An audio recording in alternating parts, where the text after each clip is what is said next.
Stock market में उतार चढ़ाव का रंग बदलता खेल। छोटे खिलाड़ी इस मैदान से दूर क्यों? सरमायाकारों के एतमाद की बहाली के लिए किन इक़दामात की जरूरत है?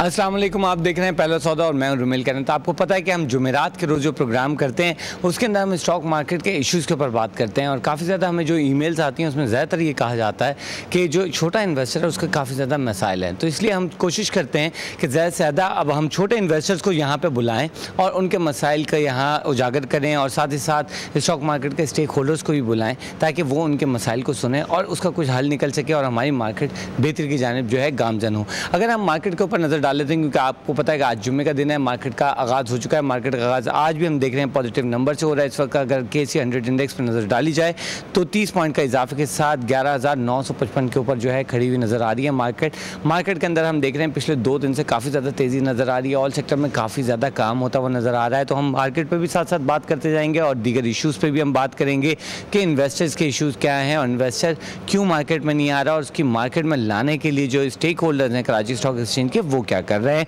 तो पहले कुछ अहम खबरों पर नज़र डाल लेते हैं कि आज की अहम खबरें क्या हैं। तो कुछ अहम खबरों में से सबसे अहम खबर ये थी कि कराची में हमने देखा कल दस्ती बमों के जो धमाके किए गए उसके अंदर तकरीबन 18 अफराद हलाक हुए, जबकि 41 से ज़ायद अफराद जो है ज़ख्मी हुए हैं। ये रमी क्लब के अंदर जो है काफ़ी अरसे से जो है जुआ हो रहा था और उसके बाद जो है हमने यहाँ पर देखा कि कल के रोज़ जो धमाका किए गए हैं उसके बाद काफ़ी ज़्यादा जो है कैजुअलिटीज़ हुई हैं। लेकिन हम देखते हैं कि जब ये कैजुअलिटीज़ हो जाती हैं उसके बाद जो है जितनी भी पुलिस इन्फोर्समेंट एजेंसीज़ होती हैं वो जागती हैं। हालांकि होना ये चाहिए कि ये पहले से जाग जाएं। दूसरा इसके अलावा हम देख रहे हैं कि जो टारगेट किलिंग और फायरिंग का जो सिलसिला है कराची में, अब ये रोज़ का मामूल बन चुकी है और ये मामूल हमने देखा कल के रोज़ भी जारी रहा और कल के रोज़ जो है फायरिंग से 2 अफराद जो है जाँ बहक हुए।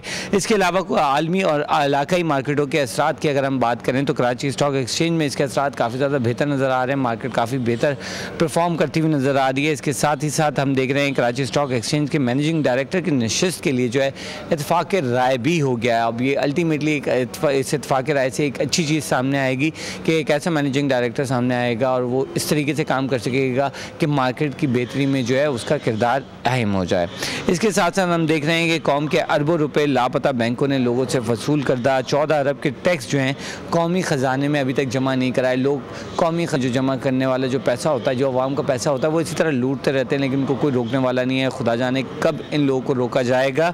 पाकिस्तान की तरक्की की अगर बात कर लेते हैं तो पाकिस्तान की तरक्की के लिए इस्लाहात पर अमल नागुज़ीर है, ये कहना है आलमी बैंक का। आलमी बैंक की जानिब से भी और ADB और IMF, ये तमाम जो बड़े इदारे हैं, फाइनेंशियल इंस्टीट्यूशंस हैं, ये बारहा जो है कह चुके हैं कि आपको चीज़ों को बेहतर करना पड़ेगा, आपको कुछ रिफॉर्म्स लाने पड़ेंगे। लेकिन लगता है कि शायद हमारी गवर्नमेंट रिफॉर्म्स के लिए तैयार नहीं है या उनको करने नहीं दिया जा रहा।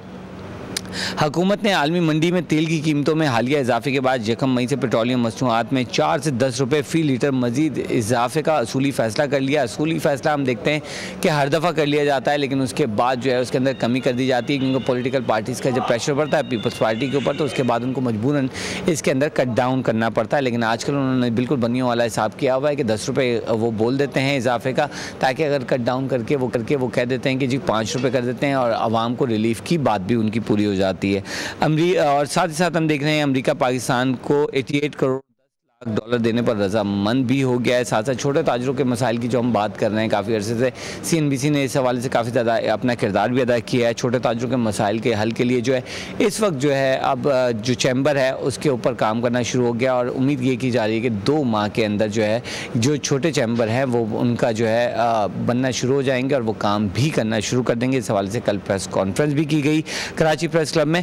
गैर मुल्की ज़र मुबादला के ज़खायर में हम देख रहे हैं कि मामूली सा इजाफा हुआ है, जिसके बाद गुज़िश्ता हफ्ते के दौरान 5 करोड़ 88 लाख डॉलर का इजाफा रिकॉर्ड किया गया है। फॉरेक्स रिजर्व में चीनी कंपनी की अगर हम बात करें तो चीनी कंपनी का पंजाब के मुख्तलिफ शोबों में सरमायाकारी का मुआहदा हो गया। मुआहदे हो जाते हैं लेकिन उस पर मज़ीद काम नहीं होता। होना ये चाहिए कि हम जो बैरूनी सरमायाकार को लेकर आते हैं तो उसको लाने के साथ साथ जो है बहुत ज़्यादा उसको हमें सपोर्ट करने की बहुत ज़्यादा ज़रूरत है। दूसरी जानब गैस की अदम फराहमी का सिलसिला जारी है, जिसके बाद हम देख रहे हैं कि सिंध भर के CNG स्टेशन आज रात से इतवार तक के लिए बंद कर दिए जाएंगे। अब हम चलते हैं अपने गैस की तरफ। स्टॉक मार्केट पर हम बात करेंगे, जैसे हमने आपको प्रोग्राम के शुरू में ही हमने बताया कि हम सरमायाकारों की बात करते हैं, तो इस वक्त हमें ज्वाइन कर चुके हैं कौसर खान खानी, जो कि small and medium Pakistan association और स्मॉल एंड मीडियम इन्वेस्टर के चेयरमैन हैं। साथ में हमें पलविशा ने ज्वाइन किया हुआ है, ये हमारी इन्वेस्टर्स हैं, और साथ ही साथ हमें इनका तो तारुफ कराने की ज़रूरत नहीं है, अमीन यूसुफ को सभी जानते हैं। और एक जो हमारे ख़ास इन्वेस्टर जो आज के रोज़ हैं वो हैं हमारे जो अनवर लोधी साहब हैं, जो कि बहुत दूर से तशरीफ़ लाए हैं हैदराबाद से, तो आपको बहुत बहुत खुशामदीद करते हैं।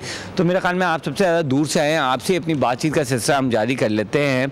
अनवर साहब, आप क्या समझते हैं एक इन्वेस्टर के होने के नाते, क्योंकि आप इतनी दूर से आए हैं, आपने हमें कहा भी कि जी मैं आना चाहता हूँ मैं आपके प्रोग्राम में, क्योंकि काफ़ी ज़्यादा मसाइल का सामना करना पड़ता है, ख़ासतौर पर उन इन्वेस्टर्स को जो कि इस मार्केट से ज़रा दूर होते हैं, तो क्या कहेंगे आप? मैं इस 2008 में मैं चला जाता हूँ। असल में यह है कि जो छोटे इन्वेस्टर्स जो हैं उनके कोई पुरसाने हाल नहीं है जी। तमाम रेगुलेटर अथॉरिटीज़ जो हैं वो बेहिस हैं, छोटे इन्वेस्टर्स का कोई जो है प्रोटेक्शन नहीं है।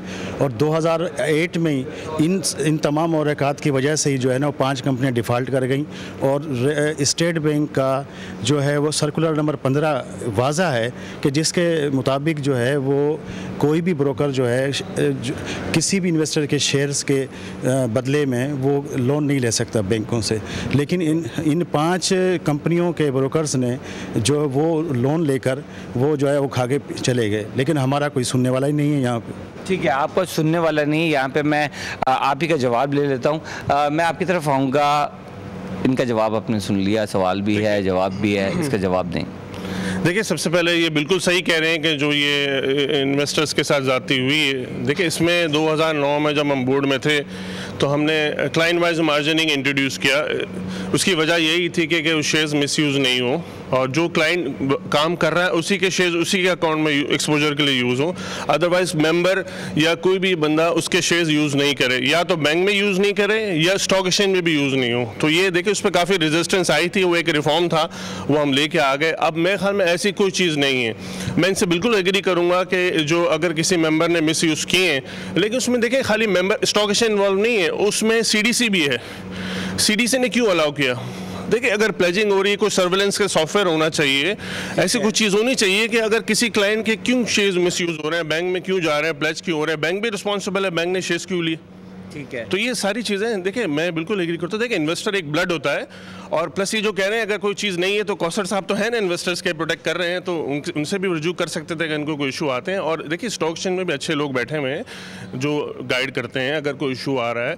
हमारे ज़माने में हमने काफ़ी चीज़ें रिजॉल्व की, लोगों को पैसे वापस दिए बांटे, जो बाद में क्यों नहीं मिल रहे? आपने तो अपने दौर में कर दिया, लेकिन आगे वालों से पूछे ना। देखिए, मैं तो 1 साल के लिए था, आगे हमेशा के लिए तो मैं नहीं हूँ। अगर कभी मैं इंशाल्लाह फ्यूचर में आऊँगा तो मैं अपनी पूरी कोशिश करूँगा कि मैं जो अपनी पूरी कैपेबिलिटीज़ को यूटिलाइज़ करूँ और इन्वेस्टर्स को बेनिफिट हो। ठीक है, अच्छा मैं पलविशा आपकी तरफ आऊँगा, आप क्या कहती हैं? जी, मैं इनकी बात को कंटिन्यू करूँगी। जैसे इन्होंने कहा कि इन्वेस्टर मार्केट के ब्लड हैं, ब्लड के बगैर इंसान सर्वाइव नहीं कर सकता, वैसे इन्वेस्टर के बगैर ये मार्केट सर्वाइव नहीं कर सकती। लेकिन हमें बताए बगैर रूल्स चेंज कर दिए जाते हैं, मार्केट को 100 दिन के लिए बंद कर दिया जाता है, बगैर ये चीज़ रियलाइज़ की गई है कि हम जैसे आम इन्वेस्टर अपनी सारा जमा पूंजी जो है इन्वेस्ट कर देते हैं। हमें बताना चाहिए, हमारा हक है, हमारा राइट है ये कि अगर मार्केट को 100 दिन के लिए 2008 में बंद कर दिया गया तो हमें इन्फॉर्म करना चाहिए था, ज़रूर करना चाहिए था, लेकिन क्यों नहीं किया गया? मेरा सबसे मेन सवाल तो यही है कि हमें क्यों नहीं इन्फॉर्म किया गया। मैं 2007 में इस मार्केट में एंटर हुई हूँ, मेरा सारा पैसा मैंने अपना इसमें इन्वेस्ट किया था। मैं एक हाउसवाइफ हूँ, मैं बहुत छोटे कैपिटल के साथ इस मार्केट में आई, लेकिन क्या हुआ, 100 दिन के लिए मार्केट बंद कर दी गई। हमें इतना नुकसान हुआ कि आज तक हम उस नुकसान को रिकवर नहीं कर सकें। ठीक है, अच्छा ये काफ़ी सारे इन्वेस्टर जो हैं आपकी जानिब भी आते हैं, आप उनकी क्या मदद कर रहे हैं? क्योंकि उनका ये कहना है कि कौसर साहब जब खड़े हुए हैं तो इन्वेस्टर्स की प्रोटेक्शन का करने का, तो ये इनका क्या किरदार है? देखिए, मैं पहले तो शुक्रगुजार हूँ इनके अदमात का, और मेरा एक चीज़ बड़ा वाज़े होना चाहिए तमाम लिसनर के लिए कि हमारा रोल सिर्फ ये है कि जो जुल्म ज़्यादती हो रही है, जो नाजायज़ चीज़ें हो रही हैं, उसको आपके तौसत से हाईलाइट कर पाएँ, जो बोर्ड में बैठे हुए हैं हमारे भाई, बिल्कुल आई एग्री कि एक चीज़ जब हुई है उसके बाद उसमें रिफॉर्म्स लाई गई, लेकिन बदकिस्मती से मसला क्या है कि 2005 का जो क्राइसिस था उसके बाद number of reforms I. $400 million Asian development bank ने दिया, उन सबको पलट दिया गया, दोबारा उसको चेंज कर दिया गया। तो कांस्टेंट पॉजिटिव रिफॉर्म्स नहीं है। हमारा रोल, जैसे अनवर लोधी साहब मेरे पास आए थे, मैं 2008 की बात कर रहा हूं जब ये क्राइसिस हुआ, और इन्होंने इन राइटिंग 150 इन्वेस्टर्स के साइन शुदा आप कंप्लेंट मेरे पास जमा कराई थी, जो आप ही के चैनल से वो बाकायदा अनवर साहब हैदराबाद से लाइन पे थे, कराची स्टॉक एक्सचेंज के हाजी गनी हाजी उस्मान का आपके पास रिकॉर्ड मौजूद होगा। कमिटमेंट की गई थी कि इनके जितने लॉसेस हैं वो नहीं, उनको Karachi stock exchange security private limited security वो उसको फुलफिल करेगी, तमाम लॉसेस देगी। आज तक ये सामने खड़े हुए हैं, 2 साल हो चुके हैं, वो जिन्होंने किया ये सब कुछ उनको भगा दिया गया। उस एग्जैक्टली उस प्रोग्राम के तीसरे दिन उनको ECL पे डाला गया, और उससे पहले वो यहाँ से फरार हो चुके थे। ये मैं आपको एक और चीज़ बड़ी इंटरेस्टिंग बता दूँ। असल चीज़ ये है कि हमारा जो रोल है, हमारा रोल प्राइमरीली पासमी का ये है कि हम तमाम इन्वेस्टर्स की बेहतरी के लिए उनको गाइड कर सकें, जो उनको अफेक्ट करती हैं चीज़ें, जैसे MTS आया। लेकिन स्टेप्स जो हैं लेना जो है वो स्टॉक एक्सचेंज की जिम्मेदारी है। यहाँ पे हम ब्रेक की तरफ जाएंगे, ब्रेक के बाद दोबारा आएंगे। जो एक इम्पॉर्टेंट इशू है उसके ऊपर हम बात करेंगे कि लॉज में जो चेंजेस होती हैं वो क्यों नहीं बताई जाती। लॉज में चेंजेस अगर की जाती हैं तो उसको फौरी तौर पर बताना चाहिए, और अगर आप इन्वेस्टर के जो है पैसे वापस करने के लिए, यानी कि जो उसको सिक्योरिटी के मद में आप देने का वादा किया है, तो वो वादे वफा क्यों नहीं होते। तो कहीं नहीं जाइएगा, देखते रहिए पहला सौदा।